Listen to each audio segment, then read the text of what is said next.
Hey, what's going on, everybody? This is Cesar Reyes here with the Mile High Real Estate Hustle Podcast. And today, my special guest is the one and only Arnoldo Arpero, running real estate. Whoop, whoop.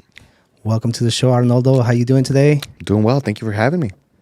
Well, thank you for being here. How are things going nowadays? No, things are going good. I'm really excited for the new year. It's like a fresh start. Everybody's super excited to get after it. So I have a couple of goals that I want to hit. So I'm very, very excited for the new year. Nice. What are the few goals that you're trying to hit this year? Some of them I don't wish to share at this moment right now. But one that's really driving me really hard right now is fitness. I'm really trying to get back into my fitness level where I feel really comfortable and thriving in. I feel like the better that you feel about yourself, the better that you perform in all areas of your life. So my fitness journey is very exciting again. So road to getting six-pack abs again. Nice. Yeah, because I remember I saw a picture of you like without your shirt, and I looked at my Brian, and I was like, he photoshopped that. No, that was me a couple years ago, believe it or not. Really. So let me ask you about your workout schedule, because I know that sometimes I'm working out at 4 a.m, and I see that you posted something at 4 a.m. Is that a picture that you took from a few years ago, or is that actually it seems like are you working out at 4 a.m, 4:30 a.m? Like, what's your routine? So I typically try to wake up at 4 a.m. every single day and be at the gym at 4:30, and I try to be out by 6 a.m. That is typically the goal every day. As I'm transitioning, going along, sometimes work gets in ahead of that, so you start working a little bit earlier. But typically, it's 4:30 every day. Every day of the week, except on Sunday. Sundays I go in at 5. Nice. And so you're going 7 days a week then? Yeah. And then are you also working out in the evenings? So I was doing that for a little while, but then work gets in the way. It's hard, or like events. There's always something that comes up. So that's why I really value training in the morning, because you're like, all right, I got it done. But doing 2-a-days, like when I was trying to do the 75 hard, that was hard. Really? There's only 24 hours in a day. How many days into the 75-day hard did you make it into? I lasted 32 days. That's pretty good. That's not bad. Yeah, it was honestly the social drinking. That is hard in this industry. Yeah, definitely. Now, tell me about your workout routine. Like, is there a specific routine, a specific thing you're doing? Like, what does that consist of? Oh, yeah. So I typically walk in and I run for 3 miles. And then I start my workout. So it might be chest and triceps, back and biceps, pretty much staple movements, the kind of the stuff that you learn in high school. Mm-hmm. And I've just been keeping that for a while now. Every once in a while, I throw in some sparring at the bags. But the ones that they have at the fitness centers are not necessarily the best. Mm-hmm. So you don't enjoy them too much, but I throw them here and there. Nice. So you're always, in your routine, there's always cardio in. Yes, I didn't have so much value into it prior to this, but then I started snowboarding again, and it kind of humbled me a little bit. So I was like, I need to emphasize on cardio back again. So I'm reintroducing cardio back into my workouts, and it's the first thing that I do because it's the last thing that I want to do. So I do what's hardest first. I agree with you 100%. Like when I work out, the day that I don't swim, I actually start with the Stairmaster, and I do about 20 minutes. And I'm trying to do anywhere from 250 to 320 calories to burn in those 20 minutes. So that's like where I'm trying to be at. Sometimes when I want to go hard, I'll get to the 310, 320. But I at least got to do the 250 calories in 20 minutes. So, and I like knocking off the hard stuff first. And then I'll go into like lifting weights. And then at the end, I'll end it with the stomach for like 15, 20 minutes. And then I'll go into the sauna for 15 minutes. Yeah, that sauna is a game changer, because typically you do get pretty beat up going to the gym every day. Yeah. So going to sauna, stretching out, I feel like that is a huge game changer. So is that part of your routine too at the end? Yeah. So at the end, I go at least 20 minutes in the sauna. Mm-hmm. That way I sweat out all the alcohol I had the previous night, all the bad stuff, or who knows, maybe I didn't drink the previous night. But I try to have a cleanse and start off fresh every single day. Nice. Yeah, so I remember the first time we actually linked up to do something together. I know we had talked a few times on Instagram, and I think I had your old Wells Fargo email on my Gmail because I think we met at some point when you were working at Wells Fargo. Is that correct? Yeah, we met at El Sabor. I can't remember what year it was. Mm-hmm. And you were telling me that you did commercial real estate. And at that point, I was doing business development for Wells Fargo. Mm-hmm. So I was trying to earn your business. But you're a hard guy to get a hold of. I just wasn't doing that much commercial, so I was doing more residential. But yeah, so we met up at. It was funny because I told my wife, I was like, "Yeah, I got a date, like a workout date." She's like, "What?" And I was like, "Yeah, it's with some guy. He wants to come work out with me at 4 a.m." And I was like, "I don't think he'll show up." And then, sure enough, he did show up, and we went through a nice little workout. And then I was like, let me see if this guy can hang, man. So let's throw him in the pool. And yeah, so you got in the pool too, and you did your telabs. You were struggling, but you made it through. You made it through, and I was really impressed. And that really showed me a lot that that you were very into your workouts, and you wanted to keep up with me. Even though that's something that you don't do. And then the last thing was you left Lifetime Fitness in Cherry Creek, and then you made a little Instagram story and you tagged me on it. And I was like, oh man, this guy just tagged me on an Instagram story, man. I was like, I guess I got to share it, because I don't want him to get all butthurt, so, because I wasn't like, sometimes people will tag me and I'll share it. Sometimes I won't. And, and I'm like, I shared it. But then, what really caught me to you, caught my attention with you is that you always liked a lot of my, my stories, my posts, and, you're just always interacting. And I think that's what kind of like people know you, and you're a very outgoing person and friendly. And that's something that so were you always like that? Like, imagine like when you were young, were you like always like the fun kid, or the one that made everyone in the family laugh, or, just everyone wanted to be around? How were you as a little kid? So I was the class clown. I thrived off people laughing. It brought me joy. And then I always thought that life was too short. Like I was like, live in the moment, be happy, add value. And I always wanted like all my friends and everybody around me to win. So I would always share their posts, share their businesses, share this. At that time, they didn't really have businesses. But I always try to be a good time. And even if I'm like having a bad day or whatever, every time that I come into an event or somewhere, wherever that I'm at, I'm not going to pass along my negative energy, my negative vibes. Even I might be struggling that day, that week, whatever the case may be. I feel like my goal is to make somebody else's day better, and in return, it'll make my day better. So I just continue with that mentality, on and on. I feel like it's like a momentum thing. It'll get you out of your rut way faster than if you're just being negative and figuring out ways to have other people feel bad about your situation. I definitely sense that, because I remember a few times like I'm being here homebody, dad body, at home on the weekend, and I see Arnoldo jumping off, little boats with lots of girls and alcohol, and got little mask on and everything. I'm like, man, this guy is having a blast. Like it brightened up my moment, like just seeing you do that. So I was like, man, I want that life. So I guess you would say that as one of the things that people remember you as a little kid, and that you brought into your adult life, is your funniness. You're always willing to, associate and talk well with people, make people laugh, make people smile, make people feel good. I think that's what kind of like was always something that you had since as a little kid, right? No, yeah, 100%. I really felt like that's how I grew up, and that's how I kept it going around into my adult life. I always wanted to be funny. Like it attracts so many friends, people, women. It was like the path of less resistance. You don't have to be the best looking one. You don't have to be the tallest one. As long as you were funny. Well, man, let me say it definitely works, man, because I mean everybody here at this brokerage, like, they love you, man. They think you're a great guy. You're always sharing people's stories, posts. You're liking everyone's stuff, and I think it goes a long way to it tells a lot about your personality and the person that you are. So we really appreciate that. So yeah, I think that's one of the things that kind of you have like this magnet. Like it just, people see Arnoldo and like they swarm to you, man. It's crazy, man. No, thank you. You have that, man. You have that, man. No, I mean, I that makes me feel really good about myself. So thank you for that. And I feel like that's what you should want to when you're engaging with anyone. Like, you're like, how can I add value to them? And then it automatically draws people in. People want to work with people that they like. So at the same time, when people hit me up and like, hey, you want to go do this? I say yes. Or you want to go do that? Yes. Because what's the worst thing that can happen? I get a little uncomfortable, like with you. I didn't want to swim, but I did it anyways. And now that's something that I use now. So I feel like you go through these different times and places, and by being positive and deciding to move forward with a certain role or a certain thing that somebody wants to do, it opens up a lot of opportunities for you as an individual and it makes you grow as a person.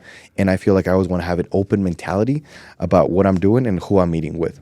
That's excellent. That's excellent. So as far as like school, dude, were you one of the ones that, I mean, I know you were funny, but did you get good grades? I mean, were you into sports? Like, were you working in your teenage years? Like, tell me a little bit about, that time, like your school, like how was that? No, yeah. So I got my first job when I was 12. Doing what? I was selling tools at the flea market, believe it or not. I was all happy. I think the first day I made $100 in a day. I got home and I told them, I'm like, look, I made $100 today. Do you guys need to go buy groceries? I thought I was so cool. And that was the first job that I ever had. So I started working very, very young. I like sports, but I never got into recreational sports because I was always working. I see. So then as we transitioned around and until I got older, I was born originally in Mexico and I got brought to the U.S. What city? Namiquipa, Chihuahua. Namiquipa, Chihuahua. Yeah, it's a very small town close to Cuauhtémoc, probably like the biggest city close to that. How old were you when you came to the United States?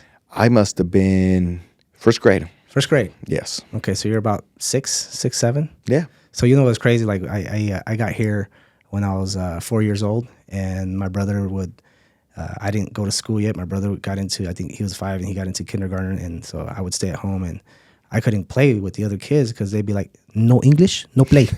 so my brother taught me English, but then once I got into school, they had me in ESL.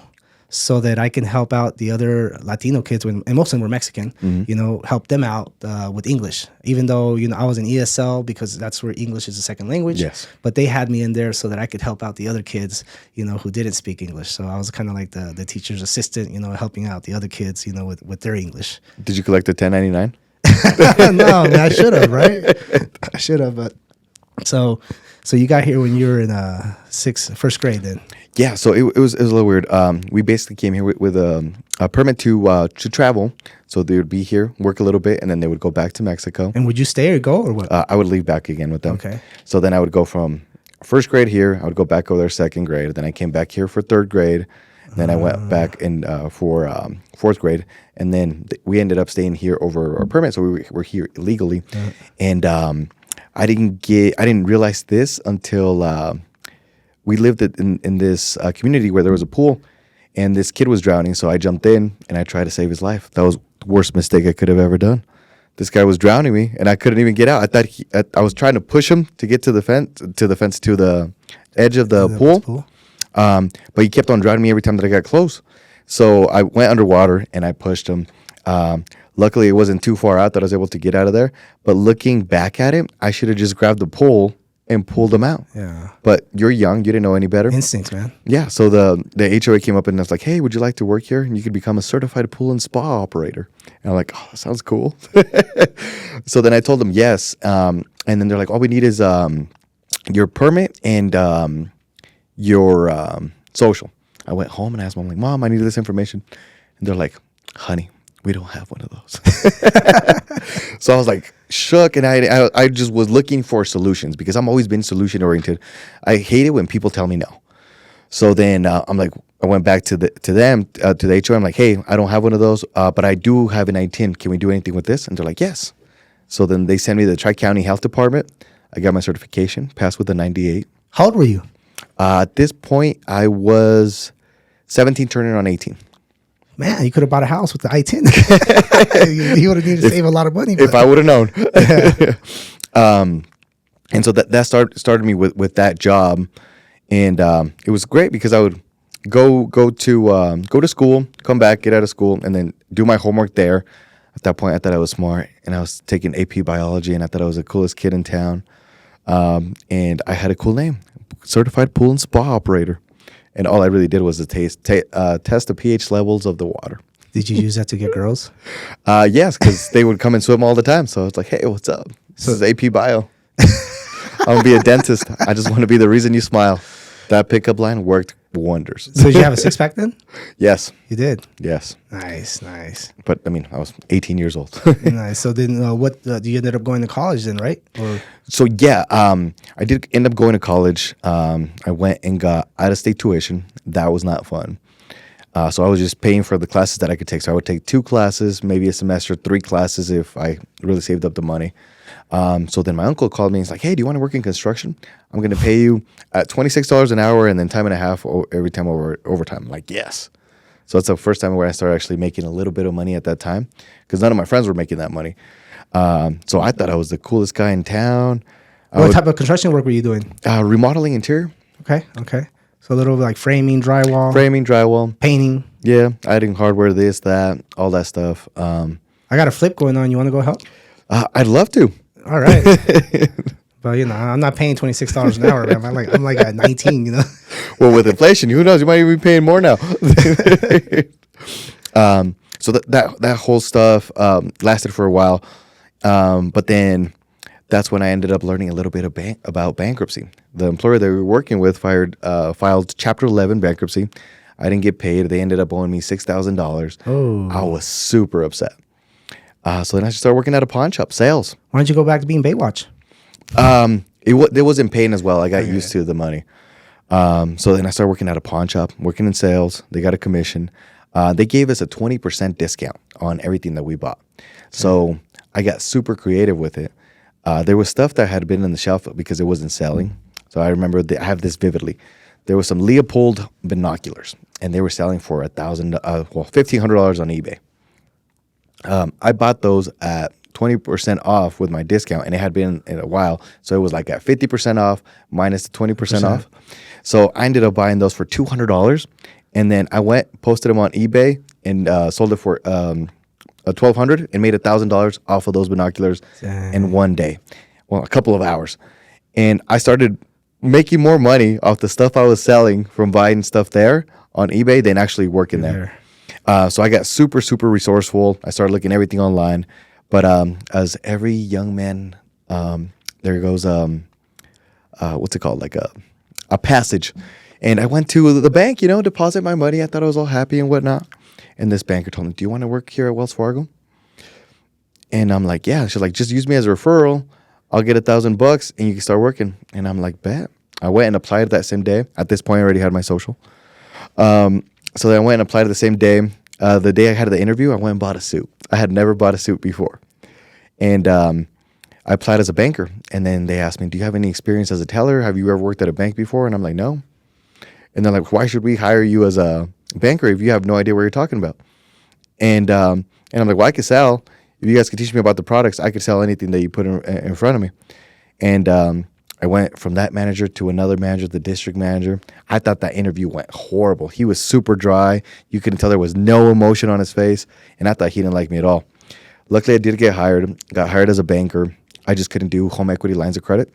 Mm-hmm. And then the following month, I got promoted, and I was able to do home equity lines of credit. I just started moving up to Wells Fargo super, super fast. Business specialist, business consultant. Then I went into merchant services, and that was the most humbling experience that I had ever experienced ever. I don't know if you guys remember, but Wells Fargo was all over the news, opening fraudulent accounts. Fraudulent accounts. So my job was outside sales. I didn't get, I did get inbound sales here and there from the business specialist, but mostly it was me going out there and getting my own business. So then I would go from door to door. And my first month, I'm like, I think at that time the base salary was $70,000, and then you'd get commission on top of that. So then my first commission check, I got $12,000. I was like, oh, this is gonna be cake. This is so easy. So then after that, it just started going downhill. I'm like, now I'm making 10, now I'm making 8, now I'm making 6, and I'm like, what is going on? I was stressing out, and you couldn't really build a relationship with people because interchange levels are the if you use a business card, it's going to be 4.9%. Mm-hmm. If you use a debit card, it's going to be 35 cents to run a transaction. So whenever you're quoting businesses on their interchange levels, you could set a standard, you could have a variable, you could do a couple of different things. But interchange levels change. And so whenever the interchange levels change and their bill changed and they're running big transactions. So they could skyrocket from, like, let's say normally paying $5,000 a month. Now it went up to $10,000 a month. Wow. So you're never building relationships because people think that you're out to get them. Yeah. So I was like, I don't ever want to have a job like this ever again. So then I went and applied as a business development officer For Wells Fargo. for Wells Fargo. I see. And that way I could do treasury management, merchant services, payroll, loans, all that stuff. So that was a job that you could actually build relationship with people and you could explain all this stuff and you're not dealing directly with them on the merchant services. So they'll understand the ups and downs. And I was able to explain it better now from going through that experience. But that's when I realized that building relationship is way more important than anything else. You know, and it's interesting to see that how many people now are like in the real estate industry who started either at Wells Fargo or some other bank, either as a teller, banker, or whatnot, and now they're in the real estate industry. I mean, I know a lot, I see a lot, and it's crazy. No, Wells Fargo did a great job in training, trying to make it really, really good at cross-selling other products or upsell. Yeah. So they did a great job doing that. Just they got in trouble. Yeah, that's what happened. So what, right after that, you kind of got into real estate? Is that what happened? No. So basically what happened after that was that I always wanted to get into real estate, but I couldn't because it was a conflict of interest. I would have to send all my referrals over to Wells Fargo. And Wells Fargo is not necessarily the best for mortgages, unless they're jumbo loans. They're like one of the worst. Yeah, they even declined me, and I was their employee. Oh yeah, that's right. I had a listing. And the buyer was a Wells Fargo employee, and they couldn't close it on time. They closed 2 weeks after we were supposed to close it. And I'm like, how does this happen? You're a Wells Fargo employee, and it wasn't just like a lower end employee. It was somewhere in the middle, And so they'd been there years, and we couldn't close that. We didn't close that listing for like 2 weeks later, and we were supposed to. And I'm like, you're an employee of Wells Fargo, and you're getting your mortgage with Wells Fargo home mortgage. Like, you're the worst. Yeah, it left a bitter, sour taste in my mouth. They literally told me, we can't approve you. Go with another lender. So then I went with another lender, got approved, and they called me back. Hey, you know what? We actually are able to do this. We can move forward. But it was a horrible, horrible experience. And I'm like, I can't be sending my clients here. But at the time and place, I did have DACA. So it had lapsed because I didn't get my renewal on time. So I was kind of unemployed for about 2 months. So then they put me on a leave of absence in that role. But that role is such a big role because you cover a whole area. I covered the whole west side of the state. So there was only 5 BDOs in Colorado. So they refilled that position. So then I'm like, where can I go to make a lot of money fast? And so then I went to a dealership. You were selling cars? Yeah, I was selling the cars. Used cars? Yeah. I could see you selling used cars. When I got in there, it was so nice because all your clients come in. You really don't have to do much. Yeah, you can market on social media, but it's super easy. And you could legit make $20,000 in a month just by hustling. The only thing I hated about it was the hours. Yeah. I'm like, you're here all day? What if you want to go boating on a Tuesday, So then that's when I transitioned over here into real estate. Was there like someone that you looked up to when you were trying to get into real estate that kind of said, okay, I want to be like this person, or they're going to be my mentor, or how did that go?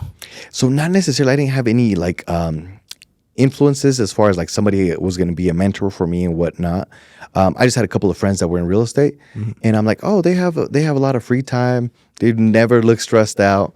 Oh, so you thought you didn't have to work then? Yeah, I was like, this is gonna be easy. I'm like, they close a couple of deals a month. I'm like, this is gonna be easy. And then when I came over here to the side, I realized that real estate is so big, and there's a lot of stuff that people don't know, and the learning curve was rough. Yeah. I probably met with my managing broker twice in a year. So I was having to call title, ask questions to other realtors, just because that connection, that communication was just not there. Take it for granted. She did tell me she was going to retire.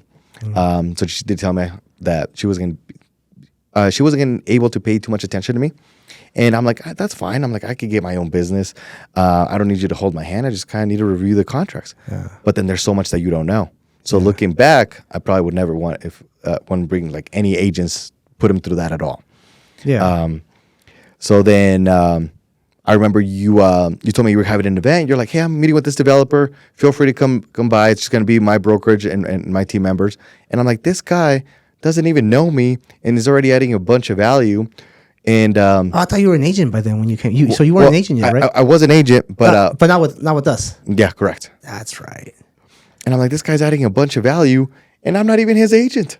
Yeah. No, I mean, I'm a type of a person that I like helping people out, and whatever I can show them or teach them, I don't mind. At the end of the day, I can give you the whole playbook, and I mean, most people aren't going to follow it. They're just going to do what they want to do. And so, I mean, I just wanted to bring some type of value and just, show you something else, and I think I can tell, like, I'm a person that observes a lot, and, there's, one person that was just kind of wandering around while this guy is speaking and kind of giving his whole speech about development. And it was a little rude, I think. But you were like very, very in tune with everything, asking really good questions. And I look at stuff like that. Like, I'm very, very observant. Like, I might not say a lot of things at first, but I kind of observe. I'm always watching. And I remember, and I remember that you were asking some really good questions. I remember you came in a suit too, like made me look bad because I'm like, man, you're always in the suit. So, but yeah, that was nice to see you there. And yeah, that's always something that I try to do, even with the agents who aren't with my brokerage. I've had a few agents come to some of my trainings, some of my classes, and even if they don't join or whatnot, then that's fine. I mean, this is not for everyone, but I think we really hit it off really well. And then to me, like, once you did those laps swimming, like, that showed me a lot about you, to be honest with you. Like, that means you're willing to try things that you're not comfortable with, and that just showed me a lot. Like, I sometimes look at my business like through the lens of a sports, and through basketball or football. And, like, sometimes when it's fourth quarter, and you're tired and it's tied or you're losing, and you come through, it's the same thing sometimes with a transaction, when like it's down to the wire, and you got to make things happen, and you got to be on the phone, you got to be calling some contractor to get something done, or you got to go out and do the work yourself. I think that shows a lot about you. And that's what, that day showed me a lot about you, that you're, one, willing to wake up early, two, that you're willing to try something different. And I mean, I just love that. I love that about you. No, thank you. Yeah, I still remember that old lady was coaching me on how to swim. Yeah, I couldn't breathe. Yeah, she was saying, yeah, one of you guys doesn't know how to swim, because you were like, I think what you were doing is, because you swim and you're doing your strokes, and then you were just swimming like this, like, yeah, I was lifting up my head. You were just lifting up your head the whole time, and but I know that it's because no one really sat down and said, hey, this is the way you do it, so. Yeah, but sometimes you got to just jump on it and then keep it moving forward. Yeah. La vida de los aventados. Eso sí. So I see that you're very you have a nice nightlife. You like going out, you like networking. And tell me a little bit about, like, you've been to, like, the Ryan Pineda WealthCon that you were at? Tell me a little bit about that whole event. No, so those events are awesome. I feel like a lot of people are intimidated to go into those types of events because people are doing so much. They're like doing syndications. They do 1,000 flips a year. They have these huge multifamily properties that they're investing in, and a lot of people get intimidated. But I feel like when I'm still learning, but when I first started, I'm like, I need to be submerged. I need to be surrounded by all these people that are doing this. So I was just willing to spend money on myself to be a better me. So I went on that event. I went by myself. I invite people to go with me, but a lot of them don't commit. How much did the event cost? So that ticket was $1,500. Plus, you had to find airplane and airfare and a hotel, right? Yeah. So you probably spent like $2,500, $3,000. Yeah. Or maybe a little more if you gambled. Well, I didn't gamble, but I did have some fun in the nightlife. Okay. So then I'm like, I just got to pull the trigger and head over there. And it was funny because when I was first starting over here, I was reaching out to a couple of investors here, and I actually ran it out into Rafael Estrada over there, and we just kicked it off. We're like, he went by himself too. That just goes to show that he's willing to invest in himself as well. Yeah. And the amount of people that we've met there, the amount of people that are so welcoming and inviting and telling you what they're doing, was just extraordinary to me. I'm like, everybody has their own niche that they're into, and they want to expand into something else. And everybody's so willing to help each other up. Like, oh, you're in Maui? Oh, reach out to this person. Oh, you're over here? Reach out to this person. So the amount of people that you could get there is huge. But I think the biggest takeaway that I get there is that they give you the big picture that you could do something way more. You give yourself limitations on what you're able to do. But when you go over there with people that are doing more, it just increases your limitations. Like, I could do everything. I could do this. I could do this. I could do that. So that's probably one of my biggest takeaways, is that it always your thing that you're struggling about right now is not even that big of a picture, but it just gives you the opportunity to be limitless.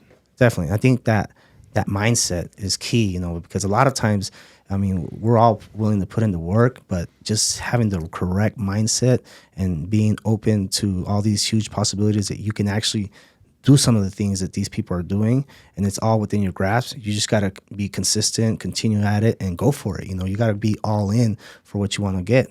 And I think, going to those events is key. I remember in 2018, one of the reps, my favorite rep, Jennifer Welty, she told me about a mastermind class over there with Brett Tanner, and it was in Arizona. And, it costs money, and you got to buy your airplane, your ticket, hotel, and then the whole training thing was, I think, like $1,000 or so, even with their discount. And I said, I'm gonna go for it, and so it was nice being around. At that time, I think, it was only like 3 or 4. We had like 3 or 4 agents, and we were doing, I think, somewhere around 80 transactions, maybe like $18-20 million a year in sales.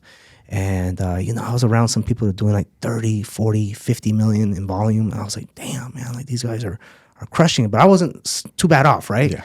And it just made me realize, like, I'm not that in the bad spot. And then I remember, like, when Brett Tanner was talking, like, if you can get to your team to do over 100 million in sales, like, you're doing well. Like, you should pat yourself on the back. And, like last year we did over 100 million in sales as a brokerage.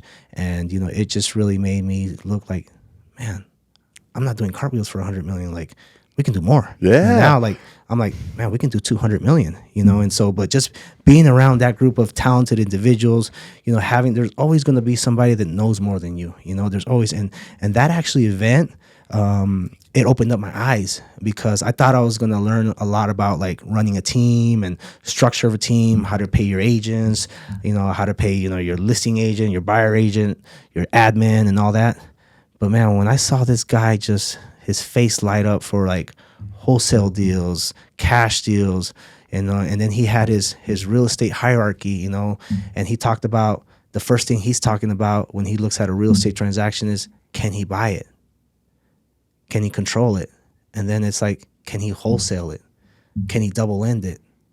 Can he flip it? And then the last thing is, like, can I list it? Because my mindset was, like, the first thing is always, can I list a property? That was always my mindset. Like, man, I want to get a listing.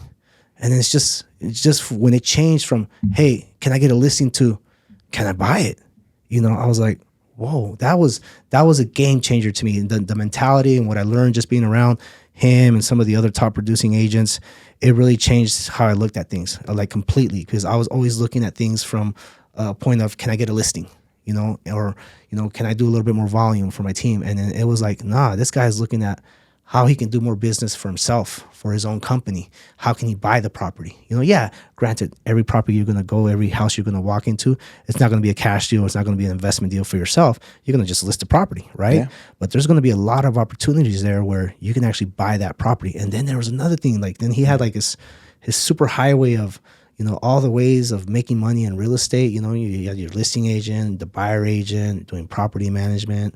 And then, he got into, like, commercial. You can make money doing commercial, leasing.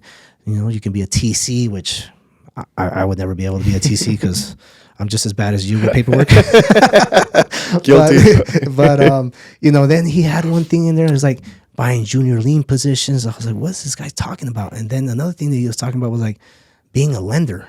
I was like, man, like, who the hell has $300,000 to lend to somebody else? I was like, that's never going to happen to me. And then sure enough, like 3-4 years later, like, I'm lending money to 1 or 2 of my agents there so they can do their own flips, charging interest like I'm a little bank, and then sure enough, my biggest real estate transaction in my history, in my whole career, was a junior lien position. We netted on that one over $700,000. So it was just, it was insane, like, just some of the things that you see it there and you're like, wow, okay, this guy's doing it, but can you really do it? But then you actually realize that you actually can do it. You just got to put your mind to it, and then you have to go after it. You have to look and seek for these opportunities. Sometimes you'll get something where it'll just kind of land on your lap, right? Yeah. But I mean, at the same time, like, it's all the energy that you're thinking, it, you're manifesting, you're working towards it, and then boom, sometimes it just lands on your lap, or you do a couple little simple things and it's there.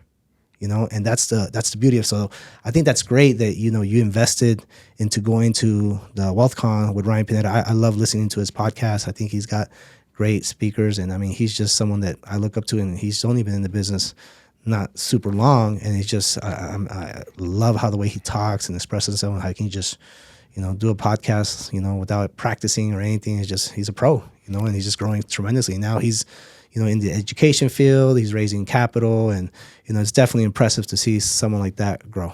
And it's so crazy because he started flipping couches. Yeah. And then houses. And then when it really blew my mind that I realized I needed to work harder is he started selling NFTs. His value add was that if you bought 3 NFTs, and I think he was selling them at like, I don't remember, $5,000. It was like $4,000 or $5,000. Somewhere around there. Yeah. And then he said, if you bought 3, you're able to go on one vacation with me to Big Bear or so. Was it Big Bear or was it Cabo? I don't remember. One of those. But basically it was like you had to pay your own airfare. You had to pay for your own hotel. So he had no overhead. He just pretty much was going to have an event wherever he was staying. So he was already going to lease that. And he made $5.6 million in 10 minutes. He had a recess of 10 minutes. All the NFTs sold out. Even though NFTs were going down in value, he sold the NFTs. And just because if you bought 3 of them, you're able to go on vacation with him in the summer. But it goes to show that just by association, people are going to think higher of you. Yep. And then also the opportunities are going to be presented to you are going to be higher to you. So before I was like, no, I'm not going to pay for education. I'm not going to pay for this. I'm not going to do that. But the learning curve accelerates so much more when you pay somebody else to teach you the process. And then you're able to start doing that skill or that activity a lot sooner at scale. Yeah. So that's when people say like, oh, education's a scam, this and that. I can see how some people would say that are not willing to put in the work. But if you put in the work, it's going to make your business 10x, 3x, whatever x, if you apply the work and get that education. Definitely. That's so true. You got to definitely invest in yourself. I mean, like I always tell people this, I'll bet on me, if like right now you strip me out and you took away everything, I'll be okay, because that education, that knowledge, that experience, no one's going to take that away from you. Nobody can take it away and from you. I know that I'm just going to go out there and hustle, grind, put in the work. I'm going to have some setbacks, and I'm going to continue to move forward and, take some baby steps, and eventually, it's going to skyrocket, eventually, if you keep putting in the work. Sometimes people just want that instant gratification. They want things done quickly. They want it. They want to go door knock 1 week and boom, they get a deal. And sometimes it's not like that. So what I really like too about Ryan is how he blew up on social media. His YouTube channel, all his education, his TikTok, his Instagram. He's got some really good content. And what I see in social media has been incredible. I was one of those people that was very against social media. And like just giving you an example of yourself. You're heavily involved in social media. There's not a day that you're not posting something on your Instagram story or a post. And I feel like, you've been able to move into the top 5 of this brokerage, within your first year here. And I guarantee you, if you didn't have your social media presence, you wouldn't have been in that top 5. Like I'm 100% sure like that wouldn't be the case. So my question to you is like, what are your plans with your social media? Because everybody who knows you says great things about you. You're like well known. Where are you? What are you going to do with your social media in 2024? Where is it going? So I'm going to focus heavily on education. I'm going to talk about all the different programs, everything that you could do, different strategies, exit strategies, so that people have a better understanding. Because I feel like a lot of people are afraid to have a conversation with you because they don't want to feel dumb. And the real question is like, there's still a bunch of stuff in real estate that I don't know. Still a bunch of like even your top real estate person, there's a certain thing about real estate that he or she may not understand. Definitely. Grant Cardone didn't know you could buy properties subject to. Yeah. Pace Morby taught him that. And he makes more money than all of them. True. So it just goes to show that no matter where you are in your life, there's always something to learn. So I feel like that's going to help people learn looking at videos without having to necessarily engage with you. Once they feel a little bit more comfortable, then they could ask you follow-up questions with that. But I'm still going to continue doing all the fun stuff that I love to do because I feel like I want to share that with the world and I want to invite people to go on adventures with me. Like, yeah, I didn't know how to snowboard. I started doing it. Might hurt my ribs a little bit, but here we are. When you going again? Let's go next week. You want to go? I want to go for sure. I haven't gone in like 2 years, but I definitely I'm decent. I'm not going into crazy stuff, but I can definitely handle myself. We'll set it up. So I'm gonna start doing a lot of reels like that when I travel. I'm gonna become a drone expert. So you got a drone? Yes, I do.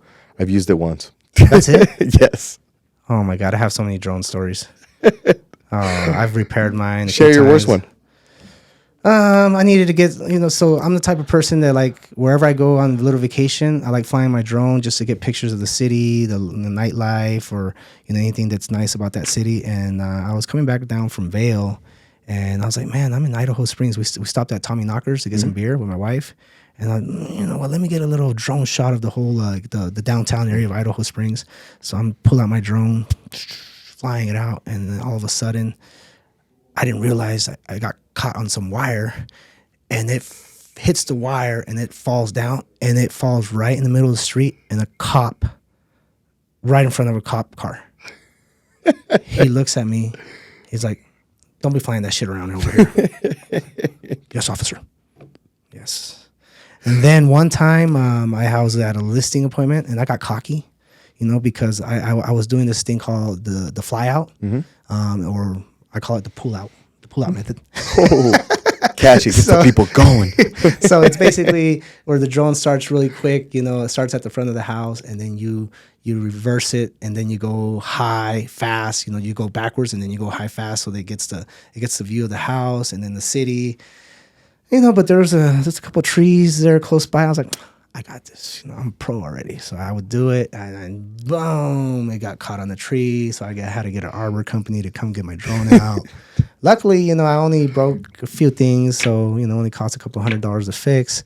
But so I had a few drone stories that they wiped out. But it's actually fun. So what I did to get decent with my drone is I took it to an elementary school by my house, and I just took my daughter to the playground, and she was playing the playground. I just grabbed my drone and just started doing all kinds of crazy things with it, zooming in, out, fly outs, turning, twists, just to get better. And like anything, it's just practice. It's practice. And to me, it's fun. So whenever I travel, I take my drone. So this last time I went to Mexico with my family, my wife's like, why are you bringing the drone? Like, it's heavy. And I was like, are you carrying it? I'm carrying it. Don't worry about it, right? So don't worry about it. I got it. So I didn't pull it out, to the last day, and I wanted to get some nice drone shots of the beach, of the resort. And then so I woke up one morning, like at 6 a.m, went out, pulled out my drone. It kind of, for some reason, it didn't take off from my balcony right, and it just flew into like a little bush. So I had to go back down. I got it out, and then I, got a better position. I flew it out, and I had some amazing video that I use for my social media. So, and to me, that's fun. Like that's what I call fun. I'm not a professional. I'm not a professional editor, but just being able to fly my drone and do some crazy shots, that's fun. I also flew it one time. I went to Lake Turquoise over there in where was it, near Vail, and I had some amazing pictures. Took some amazing pictures of Vail. To me, it's just like a adult toy. Yeah. So it's really fun, and I use it for some content. And then I also had one time I was in Vail. It was crazy. I was vacationing there for a week, and what did I do? I went and looked at real estate. I went and looked for the baddest houses over there in Vail. Took pictures of them with my Canon because I had just bought a nice Canon, and then I did a drone video of some of the nicest. Like there's this whole mountain like of just crazy bomb ass modern homes and stuff. So I flew the drone, over it, and I slow-moed it and everything. And so I couldn't wait till I got back home. And I spent like 5 hours driving around. My wife's like, who does that? who does what you're doing? Like, you're here chilling, and you're here looking at real estate and just taking pictures of, like, it's not like you're getting paid for it. I was like, so I don't care. Go back, I download everything, and I'm uploading it into my computer, and I'm like, boom, I'm getting this shit on Instagram, and then all the fires, all the hearts start coming. Oh, bro, that's fire. That's shit. That's dope. Hey, which house are you buying? I was like, shit, none of them. But yeah, that's they're fun. They're fun, and then they're always constantly coming out with a new model. So I need to upgrade this year. But for me, it's more like a toy. I like playing with it. And then I also, once like for 4th of July, I used to live by the Glendale. and our house was like a couple blocks away from it. So I would fly my drone out, get it as close as I could to all the crazy fireworks, and just get some nice fireworks shots, man. It's cool. It is cool. It's obviously a new skill that I need to acquire. But I mean, if I document all the adventures and all the stuff that I do, I feel like it would be a lot of entertaining for a lot of people. And then also, let's see, when I'm older, I could look back and be like, man, I did some cool stuff. Yeah, no, that's definitely how I look. I have all my older pictures from my drone, and I keep everything. I'm like, man, that was a cool shot. Oh, that was dope. I did one around what is it called now? Is Invesco Field Sports Authority Field, or is it called where the Broncos play? Yeah, I did one on the Broncos field where it was empty, and I went the whole side of the stadium. I did a crazy shot, and then I reversed it on Adobe Premiere. And it was just dope. And for me, I posted it on my story. I got a lot of likes, but it's not like I'm doing it. I'm going to try to sell or anything. It's just more for entertainment. So yeah, people like to see that. And you know what? It's like an adrenaline rush too, because I'm like, man, what if it falls right in the middle of the field? How am I going to get it back? There's no people at the stadium right now, but still, it's just all those things. And then one time too, I got crazy and I wanted to get the nice shots of downtown Denver, and so I flew it over I-25. And my wife was waiting in the car. She's like, "Why are you doing this? What if the drone falls right in the highway and and it lands on the car and you cause an accident?" I was like, "I didn't think about that, but I don't care. I was already up there." Too late.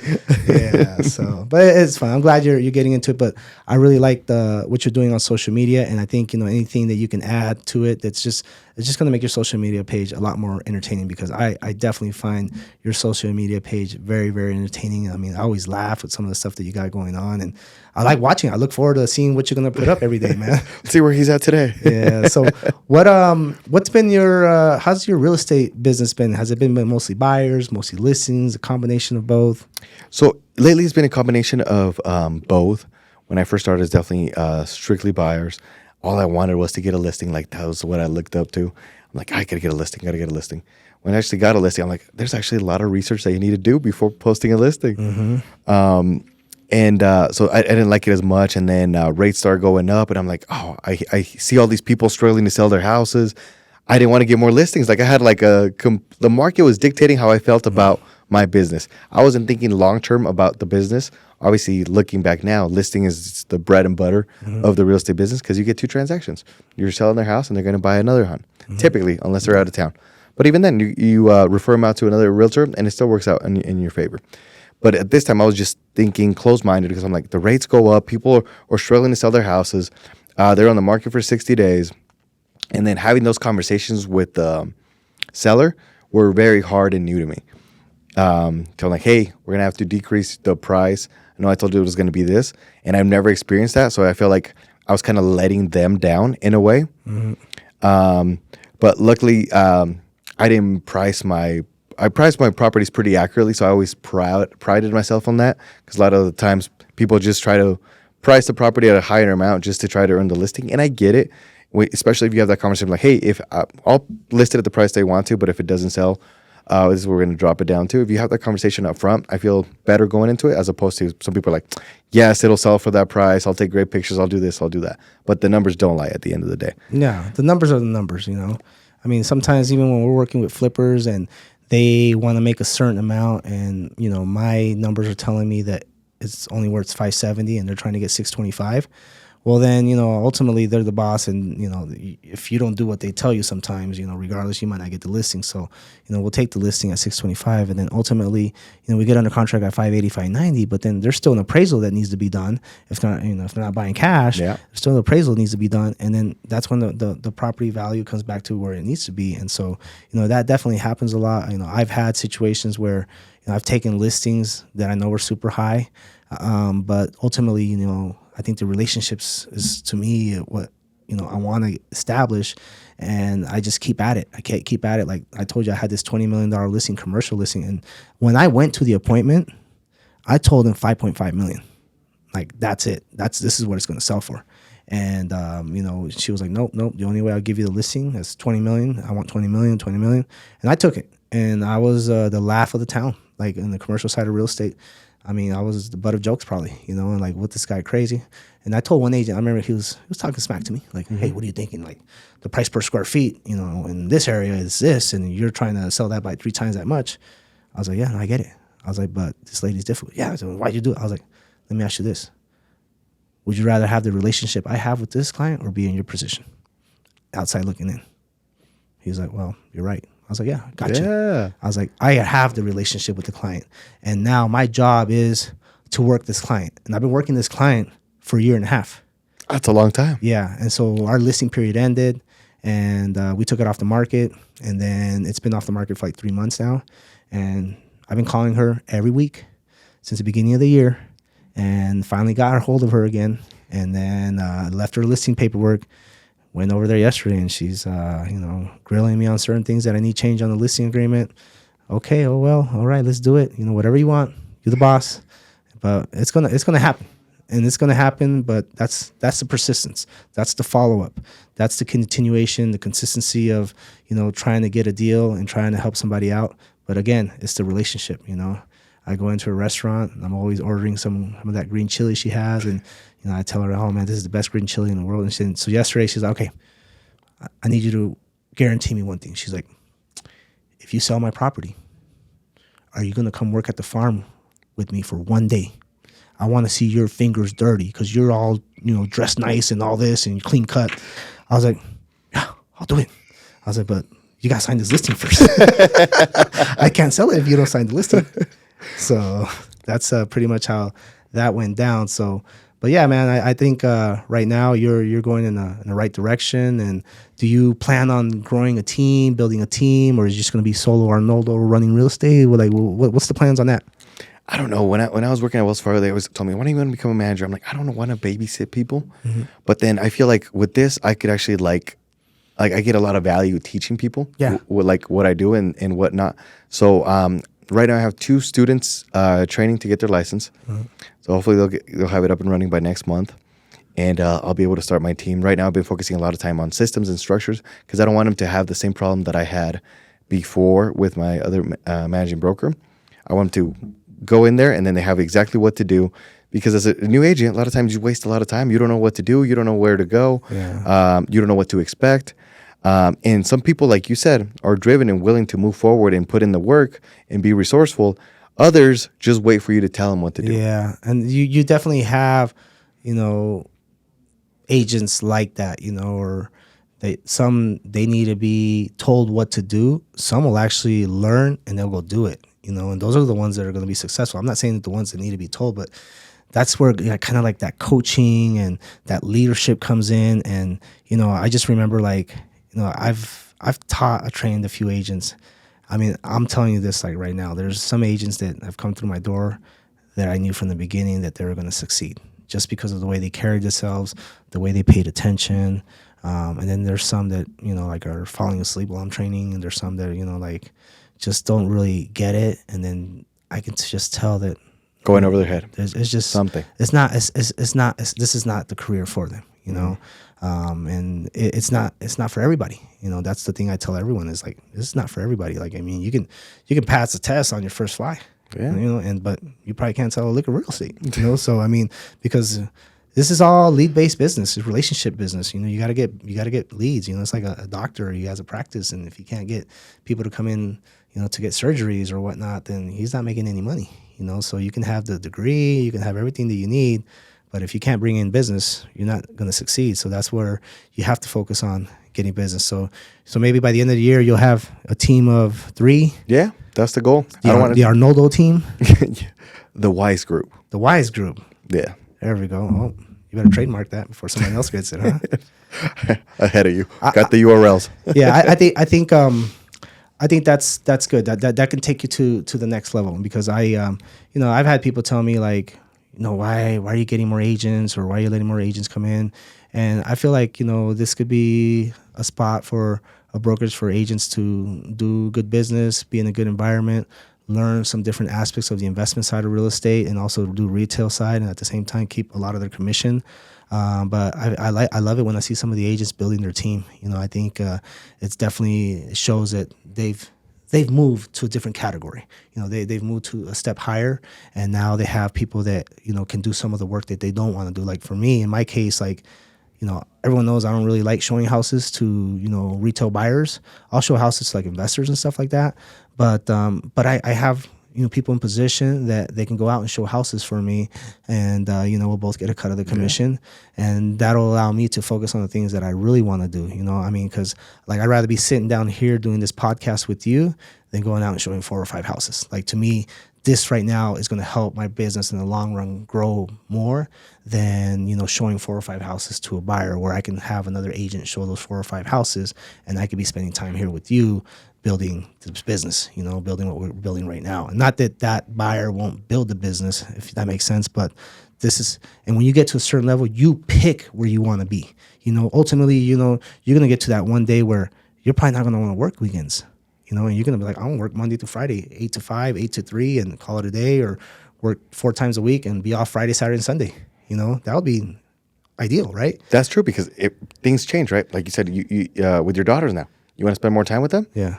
So you leave earlier, and you could do the delegation. You could leave somebody that you trust, that you train with the buyer, and then you could go do the stuff that you want to do. Exactly. And then you all benefit from it. Like, you grab the pizza, and you guys are all eating from the pizza. Yeah. It's not like you're eating the whole pizza, because sometimes you're trying to eat the whole pizza, and then you can't, and then or you don't do the job right, or you get too tied up with too many things, that at the end you don't eat the pizza, you don't get a slice, and no one else gets a slice. Yeah, people get discouraged. Yeah. So I think, and the one thing is time. Time. I always tell people this: time. You don't get that time back. So those are some of the things that in this business is beautiful. Like, one of the things I remember, I was in the mountains one time. I was snowboarding. I was on the top of the mountain, and I'm getting all these messages. Oh, showing confirmed for when am I listing? I was like, oh man, I love being a listing agent, man. I was like, yeah, keep setting up showings on my properties. Keep setting up showings. And that's the cool stuff. Like, you're out having a good time, and your business is still moving. It's still going. And so that's one of the things I love about real estate, that it does give you a lot of liberty, freedom, but you just got to know how to use it, when to use it. And, you can't just have liberty and freedom and not work at all, and think that you're going to keep thriving. You definitely got to put in the work, but if you have the systems in place and all that, you're going to continue to get leads, you're going to continue to get business and keep closing deals, and you got to prioritize. And I think, I think you're headed in the right direction, just because of how structured you are, just with your workouts. I love that. I think that's key. It's that mental thing. You get that mental sharpness out in the morning, and you're ready to go. You're ready to hit it hard. What's next? Definitely. I see that. So you're going to build your team. You're going to keep going hard on the social media, bring a lot of educational stuff. Now, are you going to hire like a videographer to do some of the stuff, or did you go to one of these video classes that you can actually do some of the things on your own? And that's one of the things. I went to a class yesterday, and I liked it, because I'm always, even though I know some of this stuff, like, I always like learning more, and that's one thing I tell people: go to as many classes as you can. Like, I'm 25 years in the business, and I go to as many classes as I possibly can without, tying up my schedule too much. But I think it's important, and so are you going to do some of the own shooting yourself, some of the videos yourself? Like, what's your plan? So I do want to do both. I would definitely want to get in the, do my own videos, so I get the skill, learn how to do it, because how can I expect to pay somebody if I don't necessarily know what they're doing, how hard something is or may not be? Obviously, different people have different value in what they do, but I want to learn how to do it myself, learn that skill. That way I could pass it on to my agents, because everybody's going to have different budgets. Some people are going to be able to jump into it right away and pay the money up front, and other people are not. But if I'm able to add that value to my agents, then I want to be like, hey, this is how you do it, cost effective, and you can do it on your own. So I feel like I'm going to be doing both.